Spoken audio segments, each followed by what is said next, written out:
Dalam pidato Perdana Menteri Singapura pada 1 Mei, saat May Day, saya mendapatkan banyak insight. Selain mengkonfirm apa yang terjadi di dunia saat ini, Singapura memutuskan melakukan sesuatu yang baru untuk mengadap apa yang akan terjadi di dunia saat ini. Singapura, negara yang bergantung pada global supply chains. Negaranya sangat bergantung pada globalisasi. Karena Singapura, country action-nya seperti yang tertera dalam Nation Interest Singapura, Singapura adalah negara transportation hub dan financial country secara global. Apa yang ditakutkan Perdana Menteri Singapura, Lee Hsien Loong, adalah dunia menjadi deglobalisasi. Sama seperti pernyataan kita sejak awal corona di bulan Februari. Global ekonomi adalah control alt delete, yang artinya di reset atau di restart ulang. Dan setiap negara akan main di dalam negerinya masing-masing. Dalam pidato tersebut, jelas sekali dia terlihat nervous, gemeteran melihatnya. Kepanikan itu menunjukkan kepedulian yang dalam dan kecemasan seorang bapak bangsa. Tugasnya berat, mengalihkan haluan kapal Singapura yang melaju kencang di jalan lurus yang akan dibelokkan secara tajam. Singapura negara kecil dan sangat bergantung ekonomi global, sehingga Singapura harus menyusun kebijakan baru.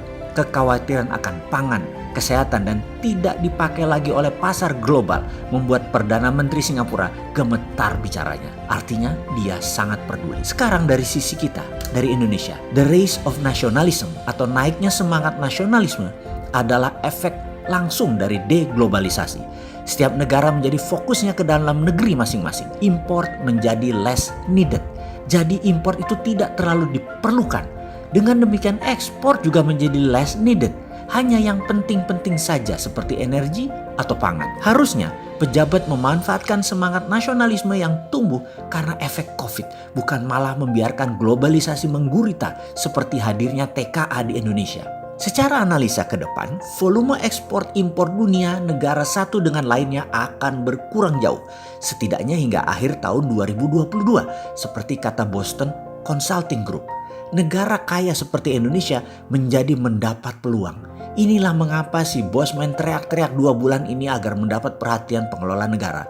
Pesannya sederhana, jangan pedulikan asing dan aseng. Lupakan FDI atau FDI. Lupakan membangun pakai dolar. Lupakan pinjaman dolar. Lupakan pinjaman pakai dolar. Demi membangkitkan rasa nasionalisme. Kalau perlu, lupakan bayar tagihan.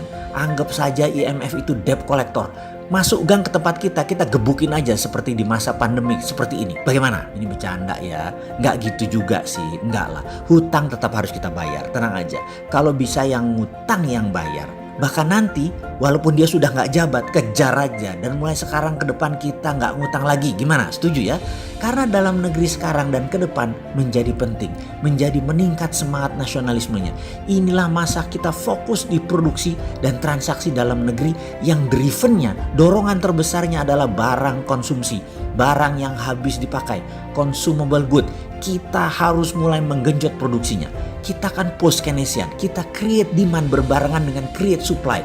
Ini teori dasar dari MMT, Modern Monetary Theory. Jangan MMT printing money dipakai untuk create demand dengan BLT. Bubar itu negara. Sudahlah, kalau nggak paham berekonomi MMT, jangan dipakai ilmu printing money-nya. Kalau Bosman ini yang ngawal, baru kalian boleh percaya. Bener nggak gitu ya? Oke, pemrakarsa MMT ini sudah 5 tahun. Kalau diperlukan idenya, siap. Kita akan menjalankan dan bekerja sama untuk negara.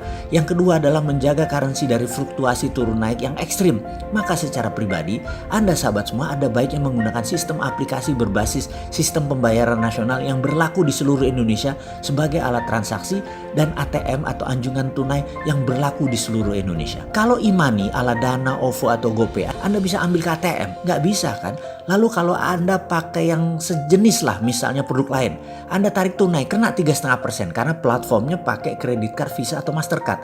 Tapi kalau pakai sistem pembayaran nasional itu jadi free transaksinya. Jadi semangat kebangkitan nasional ini harus kita manfaatkan. Indonesia untuk Indonesia. Deglobalisasi adalah kembalinya semangat persatuan bangsa menjadi cinta tanah air Indonesia. Sahabat, deglobalisasi ini ternyata berimbas positif. Ada produk berbasis sistem pembayaran nasional.